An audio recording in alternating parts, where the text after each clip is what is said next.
ฉีดหลอดกบ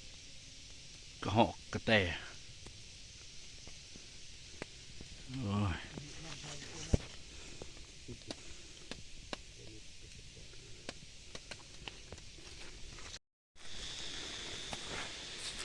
สบายดีสบายดีมีข้าวปลาหาเห็ด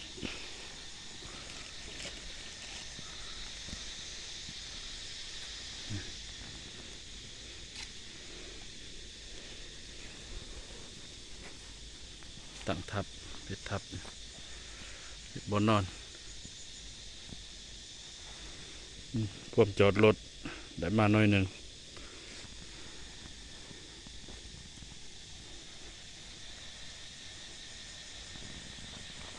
ไปหาเห็ด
รักษาแคมป์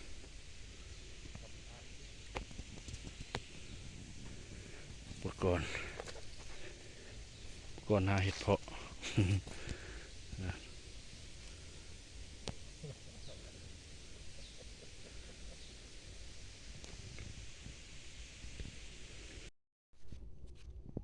บึงเห็ดอยู่บ่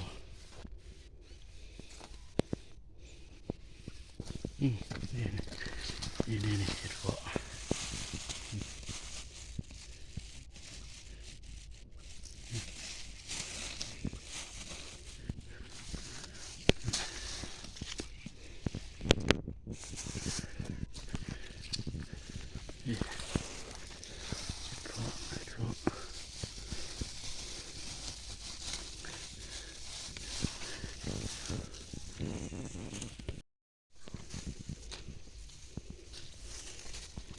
เห็ดเพาะ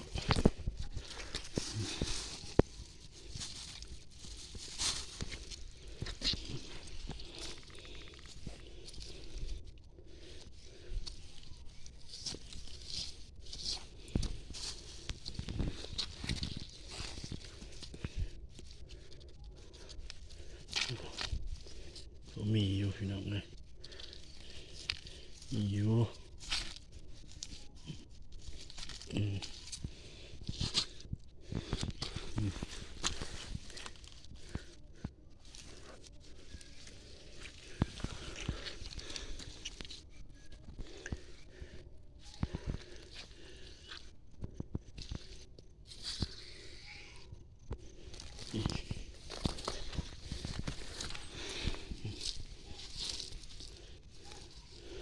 หาง่ายอยู่ส่วนนี้ฝนตกสิเห็นง่าย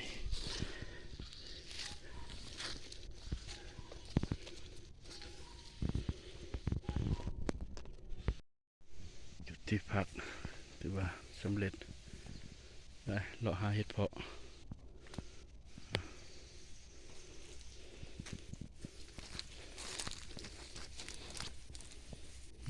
ดีนี่เห็ดเพาะ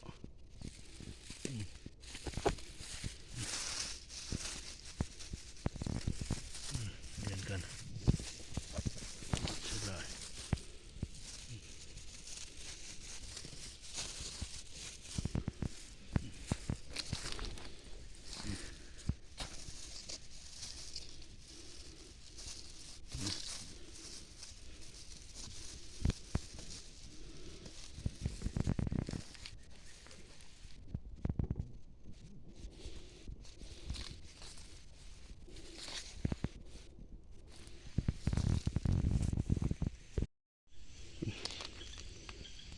ก็สิเป็น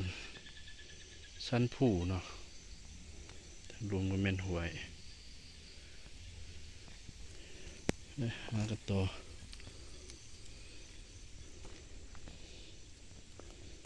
นี่ปล่อยแล้วนี่เพาะสูง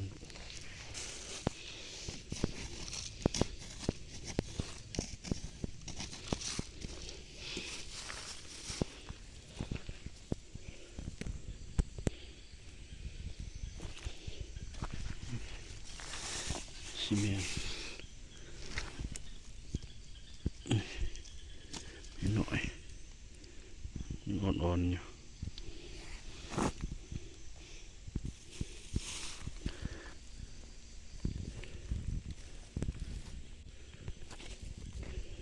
ประมาณชั่วโมงหนึ่งนี่จะได้ประมาณนี้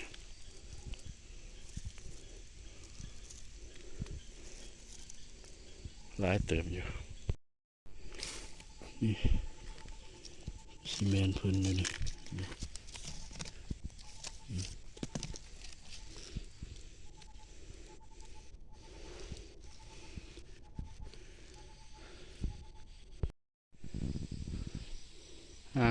ขอบเขตนะบอนพักนี่คือไก่สีคำนะจะเป็นตุกดินล่ะมาเบิ้งเห็ดกันต่อนี่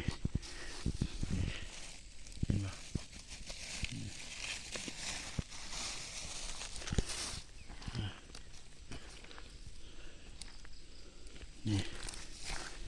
เห็ด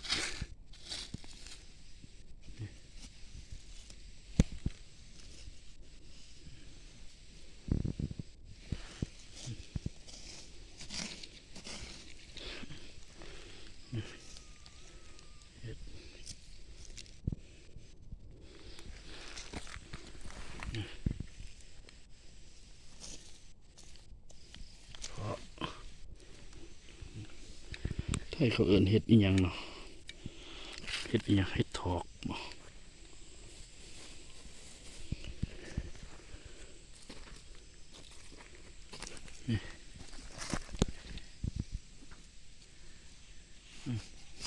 อยู่ใกล้ๆแคมป์นี่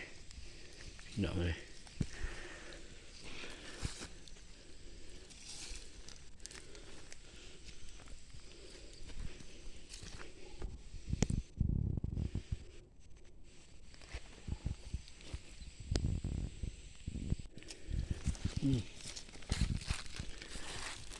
มันอยู่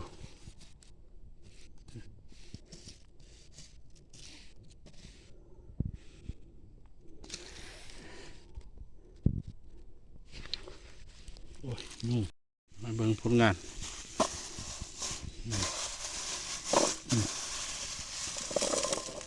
โอ้ก็เลยตกอยู่มีตกกินแรงมันเห็ดอีหยังอะไรเห็ดดินบอกเห็ดอีหยังได้หูบอกหน่อยเด้อคอมเมนต์มาเลย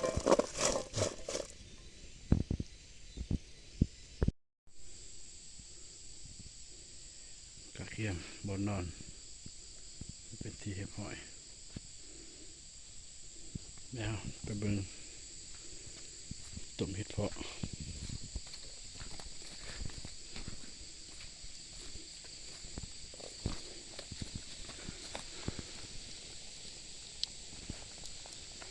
ไก่สุกแล้ว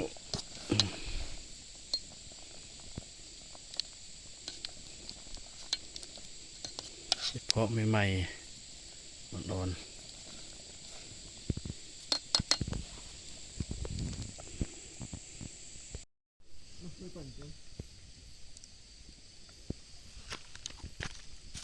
เนี่ยมาเบิ่งผลงานกระหอบสองตัว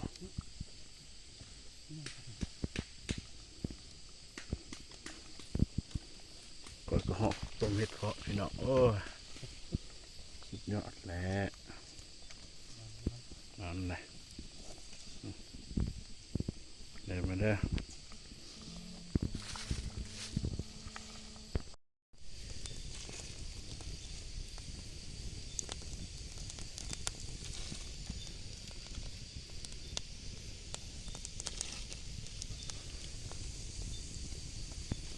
ปีกระหอบกระรอก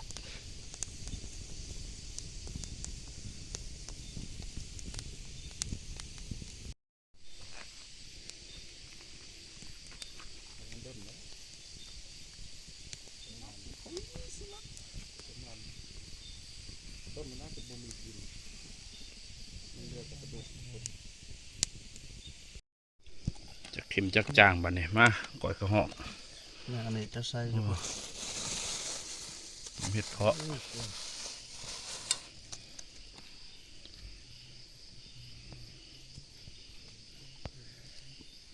ครบมันนี่ของแท้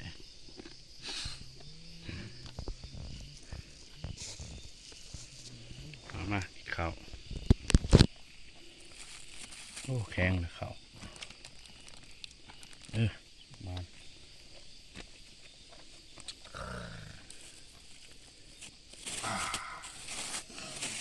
จับได้ยัดกลมกูกลมนี่มันกลมได้2 คืน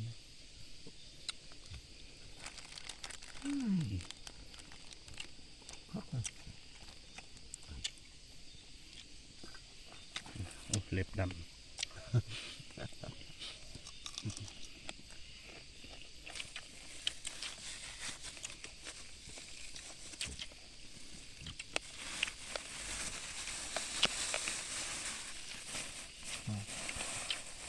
เด้อ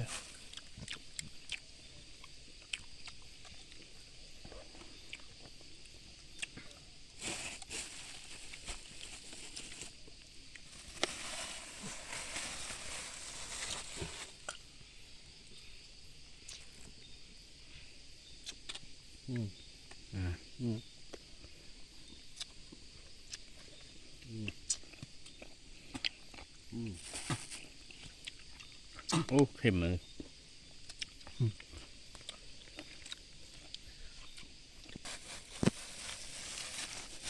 กินข้าวปลามันเลยน่าจะกินข้าวหวย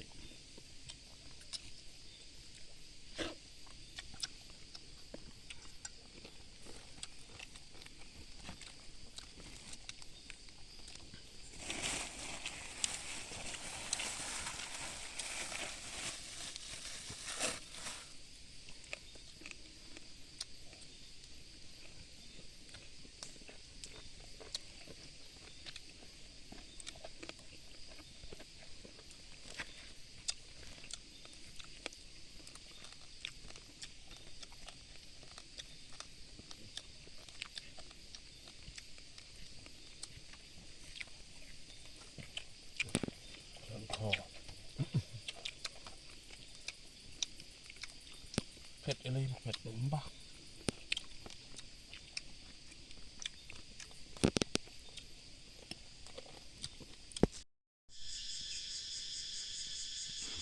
สบายดียามเสาร์พี่น้อง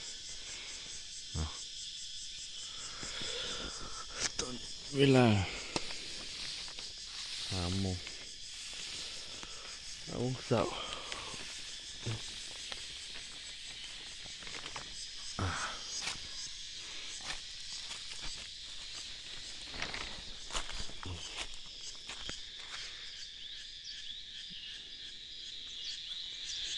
บรรยากาศปลาหาเห็ดเพาะ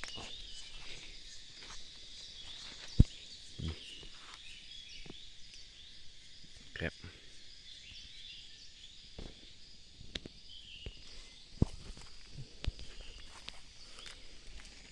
เงินเมื่อคืน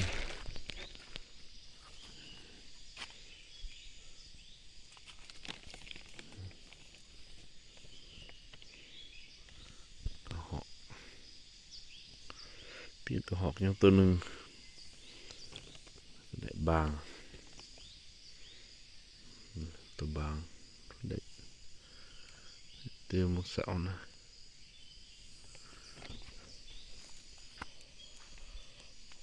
จักหน้อยเพื่อนหากินข้าวลุยต่อ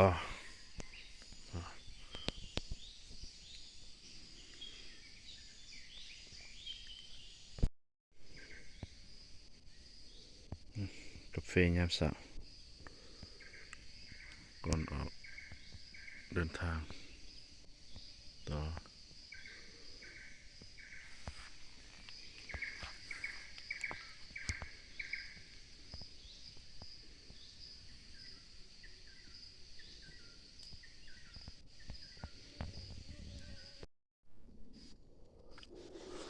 แล้วพวกเขามาครัวบางเนาะคือบางเป็นบางกระแต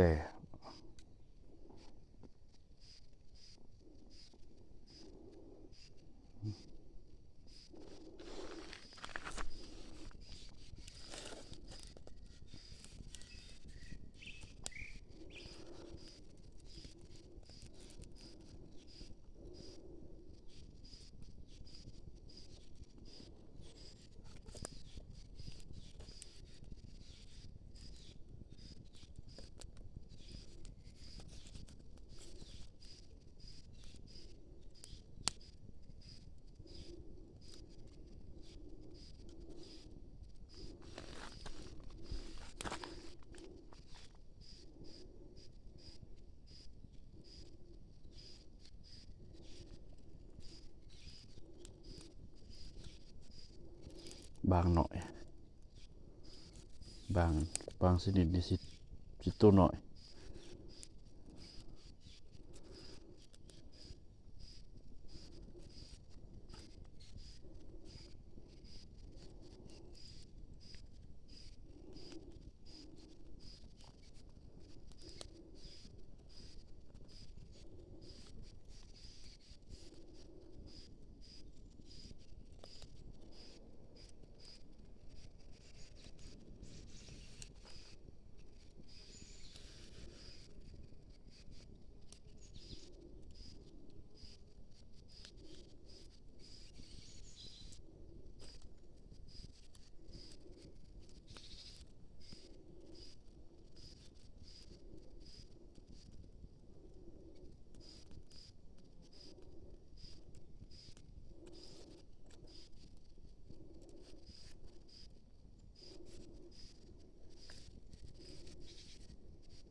บรรยากาศยามเช้ามื้อที่สองหมอกนี่เอามาเบิ่งเพาะนี่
ฝนตกเนาะ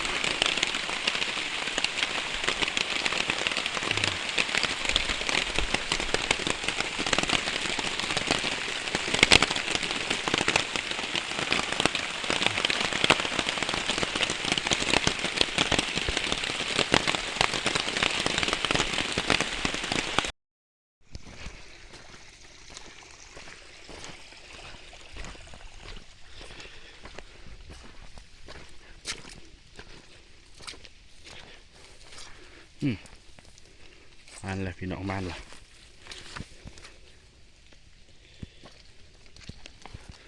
มันแล้ว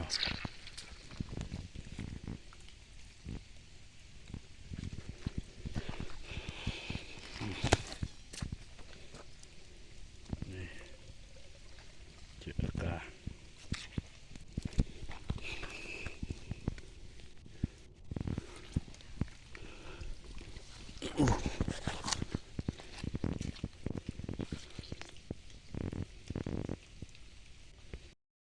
ฝนมาแล้วโอ้คักโอ้ยเอาได้อยู่เส้นนี่ โอ้ยตั้มเอาแถวนี่ โอ้ เก็บหวย คักเลยมาแล้วเฮา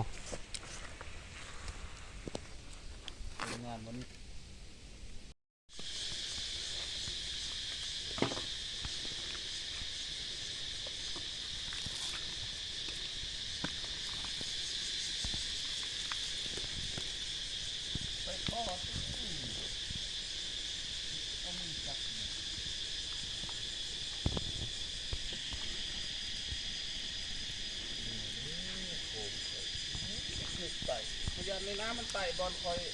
เอาปืนออกเลยปกติแล้วจะเห็น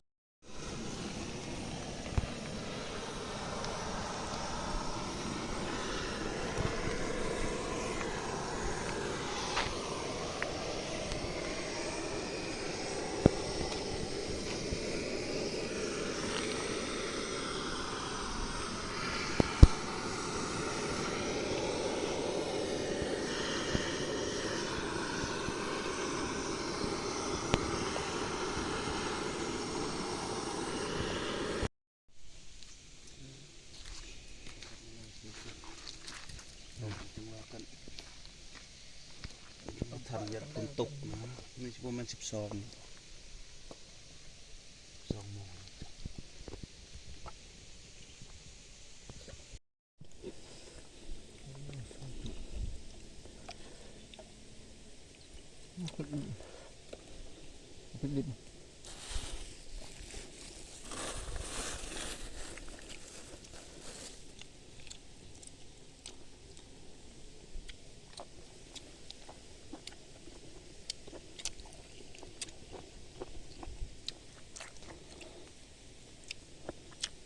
เหนื่อยบุลงมาหลายปีแล้ว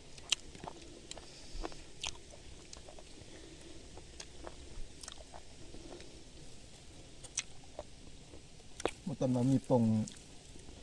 กวาง ไปวะ อยู่หลังอันนั้นภูหลังสาง นี่ก็ไม่เห็นมาบนน้องเป็น1 โมงคุณลม น้องตัวนั้นบ่ ตรงอยู่ทางข้างน้องอยู่พุ่นว่าจะบ่เคยผ่านเลยโอ้ยตะกี้เนาะ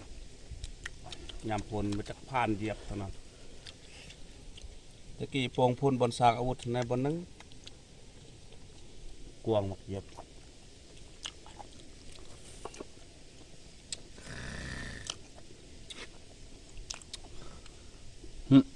ใส่ต้มบาง นะ เห็นว่ามีตัวนี้ก็จะลืมตัวน่ะบ่ได้กวนตัวนี้นะ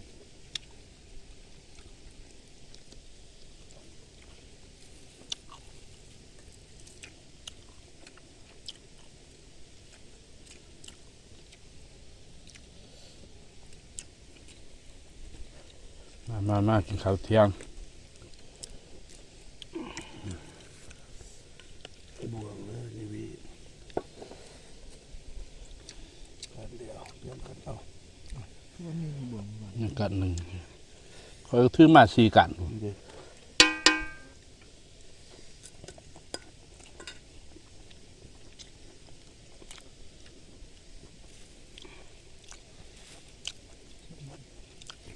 เอาละแม่ตับหนูนิดเอ้ย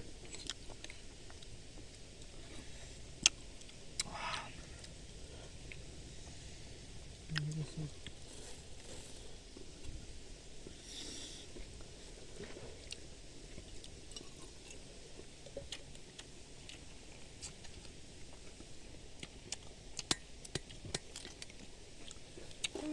รู้จักฝนตก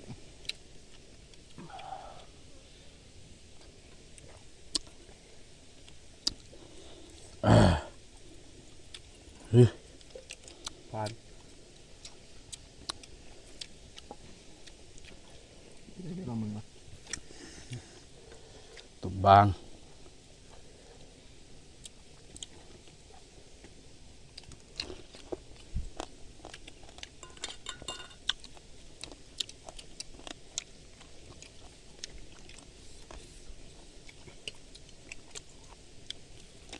นี่แหละ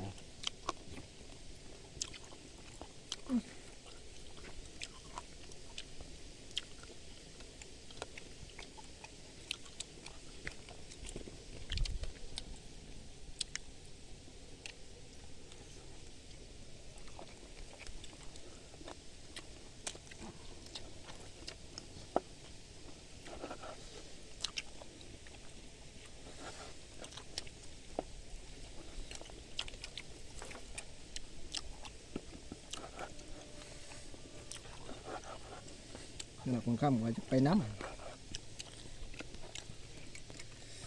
ไปก็ไปบริดุน ย่องไก่กลัวเดี๋ยวเพี้ย อันนี้นะครับพี่รถมันพี่ไหวบ่ได้ จับเบิ้งสิปาตัน เทียนก้อนแล้วนะสมนัน ชิ้นรอดอยาก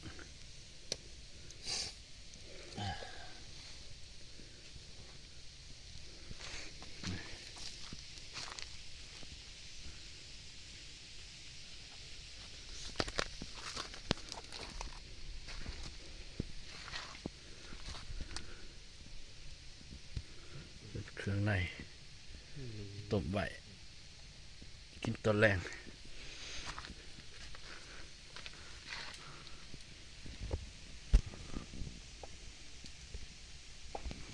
เศร้าเสลือดเลยบ่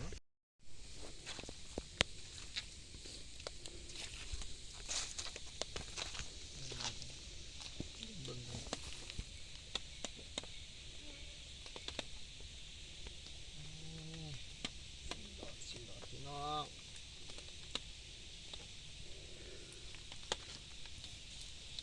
เวลาเจ้าขึ้นการว่ากับจะแขวงนะได้บ่วันนี้ นี่ชิ้นรอดกบกระหอกกระแตโอ้ย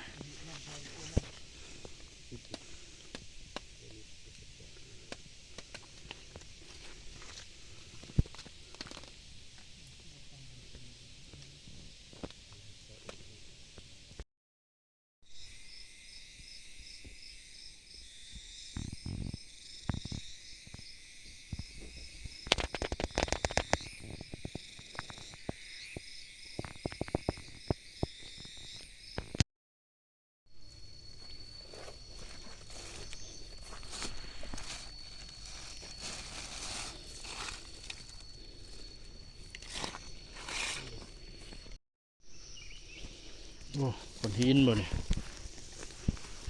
โอ้ยอยู่เฮ็ดเพาะเขาว่ะ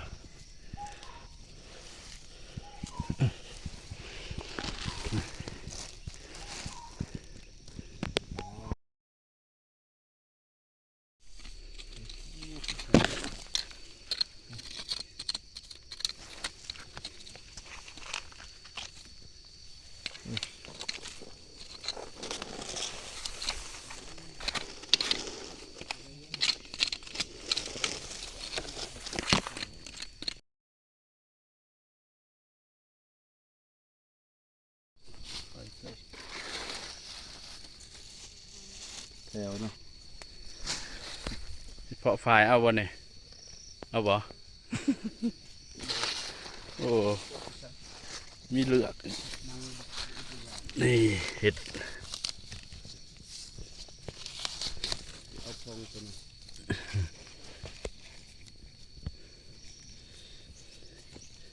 เพาะฝ่ายเพิ่นบ่เอาเพิ่นว่าเนี่ย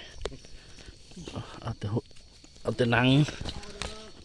คือว่าโศกเฮาได้นี่ได้บ่ได้ไป อยากไปเก็บเห็ดแบบนี้เลยอยากที่สุดแล้วก็เก็บบอลเดียวตัวเป็นย่างไก่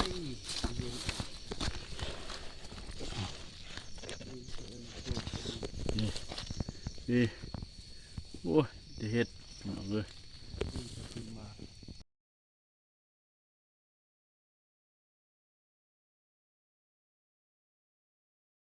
คนงาน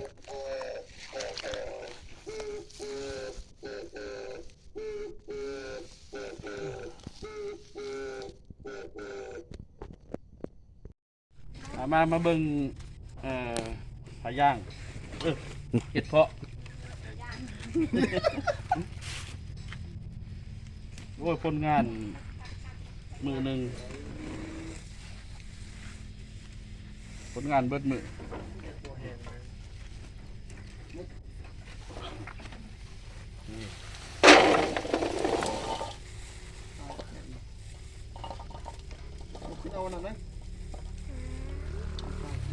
เห็ดเพาะพายอยากเหยียบทิ่มเด้